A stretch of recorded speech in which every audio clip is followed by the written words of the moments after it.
The last video I put out that explored problems of historiography, or the philosophy of history, laid out three rough approaches to doing history or writing history.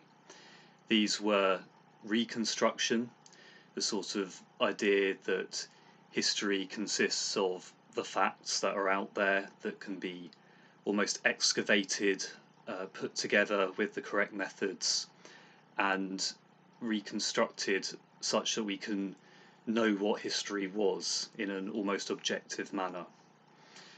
Construction, which says, well, hang on, in order to explain history, to explain why things happen, you need to go beyond the facts. You need to talk about motivations. You need to interpret them, and you need to interpret them with the correct law, perhaps. The correct principle that lies behind history's movements.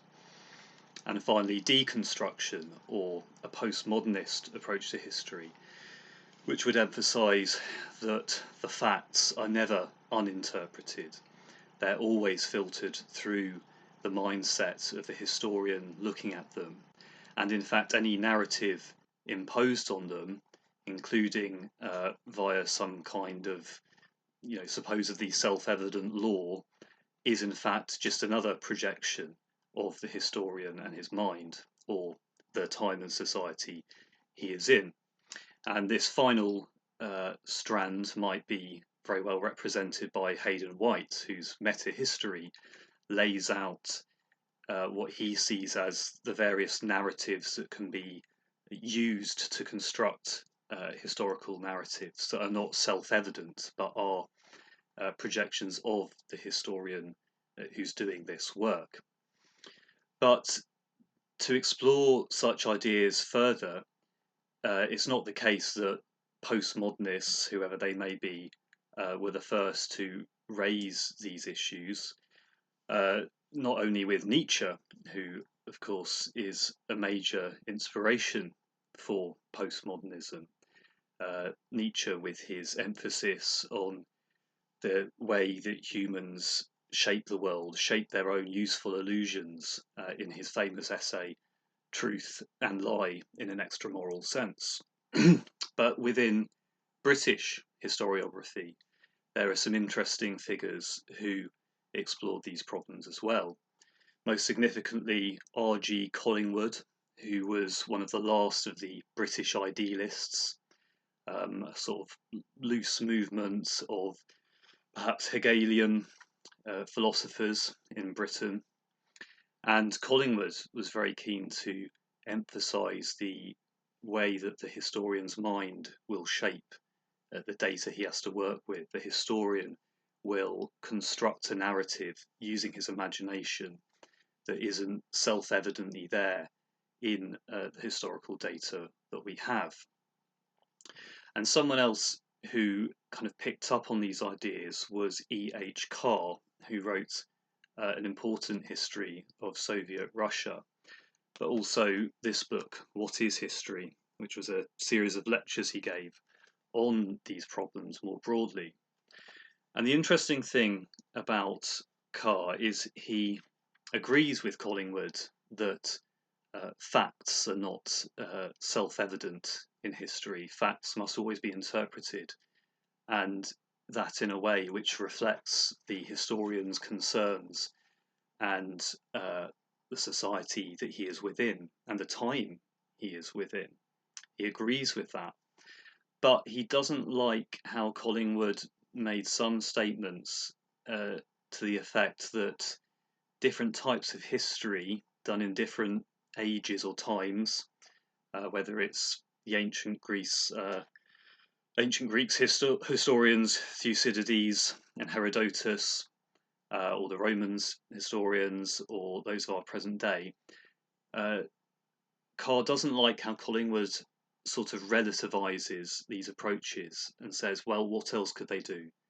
Their methods, which may be questionable to us now, were expressions of the time they were in, and it worked for that time in some way. We just have a different way of doing it now. Carr doesn't like the way this seems to open up complete skepticism, even if Carr was willing to criticise what we might call an empiricist approach to history in his own way. And Carr's solution, as he would see it, is to say that he has a belief in progress, despite the criticisms of Whig history, of the mode of historiography that would see history as a progression to greater freedom and liberal rights and so on. Despite the criticisms that could be made of that, he actually sees a belief in progress as crucial to maintaining a belief in some kind of objectivity in history. He would say that unless we believe that history is going somewhere in the future, that it has made progress, including in its own methods, going from what we might call a theological method to one that tries to explain things purely on the human level through human actions and events. Unless we believe in this progress and that we are somehow moving towards an objectivity that might lie in the future still, there's not really much point in talking about objectivity in history at all. But it seems to me this is a somewhat tenuous principle to build historiography on, for he acknowledges that his own optimism is quite historically specific, and that in more chaotic times historically, historians would understandably be more pessimistic about ever grasping a guiding or solid principle to base history writing off. And he even acknowledges that the way we do history, even for people of faith, they must grapple and use the modern historical method that does effectively see the world as a self-contained system that is determined by the natural world and human behavior and actions, that on some level, at some step, will exclude a theological explanation, at least for the moment.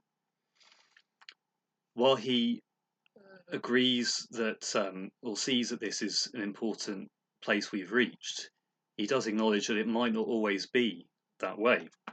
So on page 124, he says, "Nobody is obliged to believe either in the future of history or in the future of society.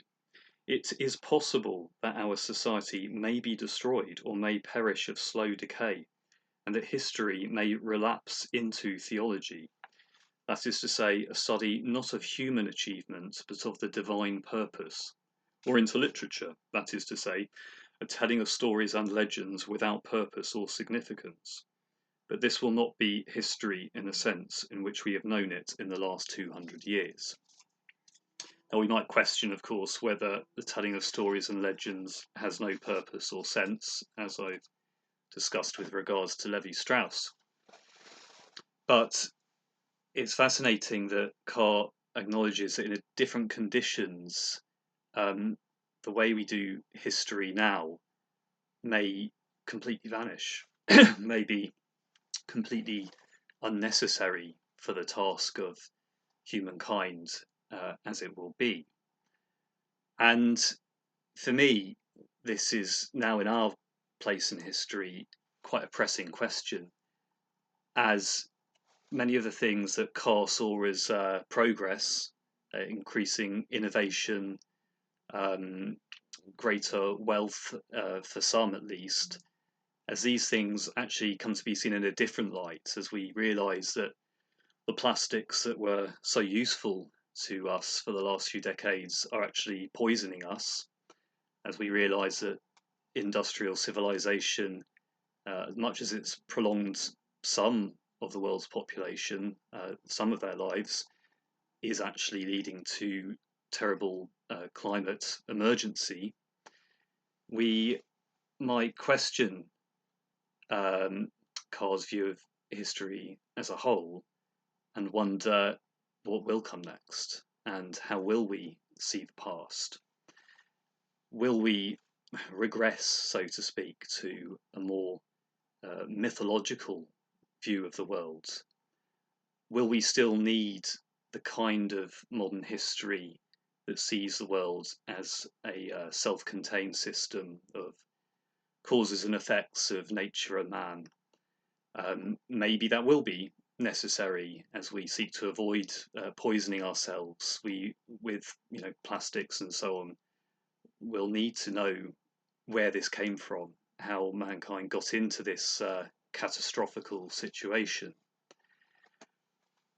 And I think the value of Carr, of Collingwood, of historiography in general is to make us pose these questions, think about what are we wanting to use history for, why we wouldn't want to use it in certain ways, why we might reject certain voices on YouTube. When we see the thumbnail, we sort of inwardly groan and think, well, I don't think I can really trust what they're going to say about the state of Israel or what have you.